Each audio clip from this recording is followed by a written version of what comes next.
दशकों से देश विरोधी ताकतें भारत को कमजोर करने के लिए युवाओं को नशे के जाल में फंसाती रही है।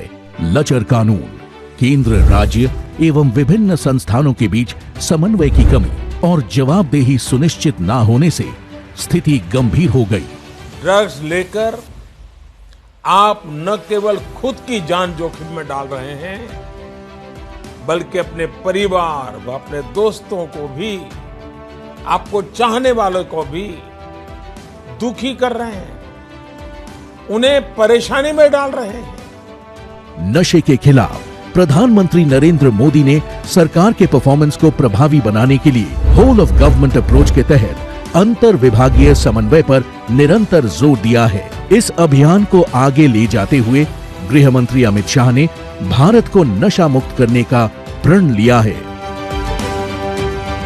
नशा मुक्त भारत के लक्ष्य की प्राप्ति के लिए नशे के खिलाफ जनमानस बनाने के साथ सभी राज्य सरकारों के सहयोग व अभियान में जुटी संस्थाओं के आपसी समन्वय पर जोर देते हुए गृह मंत्री अमित शाह के नेतृत्व में कई प्रभावशाली कदम उठाए गए, जैसे एनकॉड की 4 स्तरीय मैकेनिज्म के द्वारा समन्वय।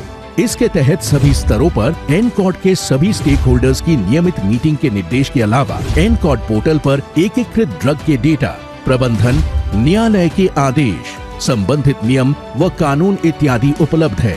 इसके साथ ही सभी राज्यों तथा केंद्र शासित प्रदेशों में dedicated anti narcotics task force का गठन किया गया और इसका पहला राष्ट्रीय सम्मेलन 19 अप्रैल 2023 को नई दिल्ली में हुआ।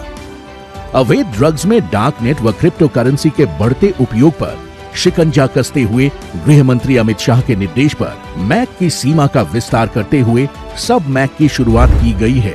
अब ड्रग्स के मामलों में डार्क नेट, क्रिप्टो करेंसी के इनपुट भी साझा किए जा रहे हैं। गृह मंत्री अमित शाह के निर्देश पर आपसी समन्वय के महत्व को देखते हुए नार्को संबंधित मैकेनिज्म में सभी केंद्रीय स्तर के स्टेक होल्डर्स तथा राज्य स्तरीय समिति में स्कूली शिक्षा और साक्षरता विभाग एवं डिपार्टमेंट ऑफ पोस्ट के बीच समन्वय को बढ़ाया गया है। साथ ही एनसीबी ने सभी गिरफ्तार नार्को अपराधियों पर एक एकीकृत डेटाबेस निदान भी तैयार किया है। अंतर्राष्ट्रीय ड्रग माफिया पर नियंत्रण के उद्देश्य से डीईए, एएफपी, एनसीए, आरसीएमपी जैसी अंतर्राष्ट्रीय एजेंसियों के साथ भी उचित समन्वय किया गया है। मोदी सरकार का मानना है, नशे के आदि युवा विक्टिम है, क्रिमिनल नहीं। इसीलिए इन युवाओं को नशे की गिरफ्त से निकालने और उनके रिहैबिलिटेशन के लिए जनता को साथ लेते हुए विशेष जन जागरूकता अभियान भी चलाया जा रहा है। जो मादक द्रव्यों का सेवन करते हैं वो बेचारे विक्टिम हैं।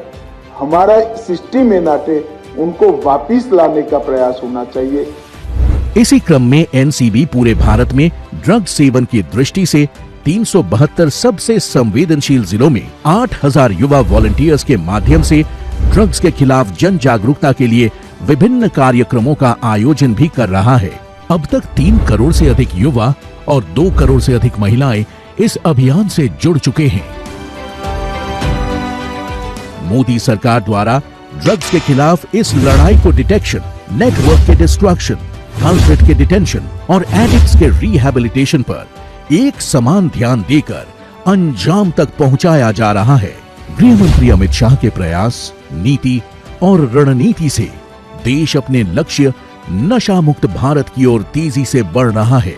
नशा मुक्त भारत ही आने वाली पीढ़ी और देश के स्वर्णिम भविष्य के लिए सबसे बड़ा उपहार होगा। कि हम एक ऐसे भारत का निर्माण करें जब देश की आजादी की शताब्दी मनाई जाए, तब भारत और भारत के युवा ड्रग फ्री हो जाए।